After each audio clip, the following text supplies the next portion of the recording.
যারা বুথ সভাপতিরা আছেন আমি তাদের বলি, ভালো না লাগলে নিজের দায়িত্বটা ছেড়ে দিবেন। যারা পঞ্চায়েত মেম্বার আছে তাদের বলি, দল ছিল বলে আজকের পঞ্চায়েতের মেম্বার, সমিতির মেম্বার, প্রধান, পঞ্চায়েত সমিতির সদস্য, দল না থাকলে কেউ মুখের দিকে তাকাতো না। দলের সঙ্গে গাদ্দারি করবেন না।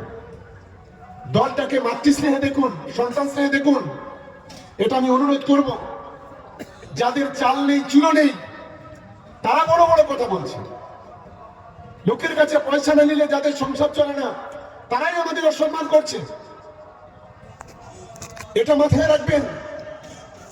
আমরা যারা এখানে ক্যানিং পরিবারের যারা মানুষ আছে, একটা বড় অংশের মানুষ ফুরফুরা শরীফ ভক্ত। আমরা মজা দিয়ে যেমন দাদা হুজুর কেবলাকে সম্মান করি, বিশেষ করে আমরা যারা মুসলিম, আমরা 4 শহীদান হুজুরকে সম্মান করি, 5 হুজুর কেবলাকে সম্মান করি। কিন্তু এই 3-4টে ভণ্ড আছে, এদেরকে আমরা কোনো গুরুত্বই দিই না, এদের পাত্তাই দিই না, আগামী দিনেও দেব না। যারা রাজনীতি করে তাদেরকে গুরুত্ব দেওয়া কখনো উচিত নয়, এটা মাথায় রাখবেন। ফুরফুরা শরীফে অনেক পীরজাদা আছে, যে পীরজাদারা তারা রাজনীতি করে না, গায়ে জ্বালা ধরছে। কারণ কাশেম সিদ্দিকী যখন মমতা বন্দ্যোপাধ্যায়ের পাশে পাশে ঘুরছে, এতদিন ধরে যে লুটে খেয়েছে যারা, তাদের একটু গায়ে ধরবে, জ্বালা ধরবে। তাদের পকেট হয়তো ভরছে না, লুটে পিটে খেতে পারছে না, ব্ল্যাকমেলিং করতে পারছে না, জ্বালা তো ধরবেই তাদের। আমরা এদের সম্পর্কে যত কম কথা বলা যায় তত ভালো, কারণ এরা যে ভাষায় কথা বলে, এদের উত্তর দিতে গেলে অনেক কিছু হয়ে যাবে। কোন একজন কত পরশুদিন বলছিল যে হুমায়ুন কবিরের নাকি, ওই যে মুর্শিদাবাদের হুমায়ুন, উত্তরপ্রদেশ থেকে কেউ বলেছে নাকি ওরা মাথা কেটে দিতে বলে 1 কোটি টাকা দেবে। আমাদের এখানে দেখলাম কোন এক ভণ্ড বলছে কোন ধর্মগুরুর এই ধরনের কথা।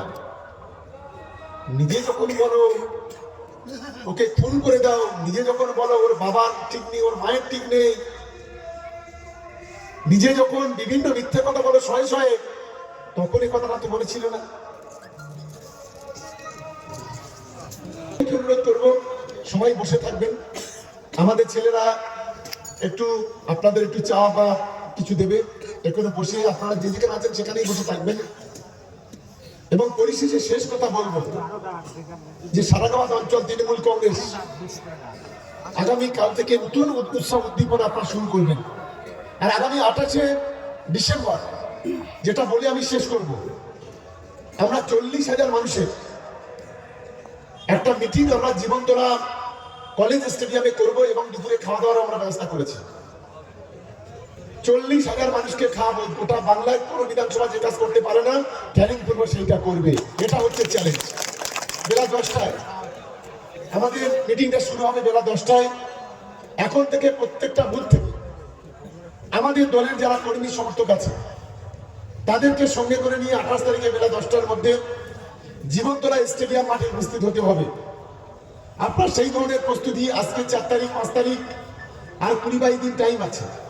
আমি সকলকে অনুরোধ করবো আপনারা সেইভাবে দায়িত্ব নিয়ে প্রত্যেকটা বুথ কমিটি বসিয়ে, যুব তৃণমূল কংগ্রেস কমিটি বসিয়ে সেইভাবে আপনারা প্রস্তুতি নেবেন।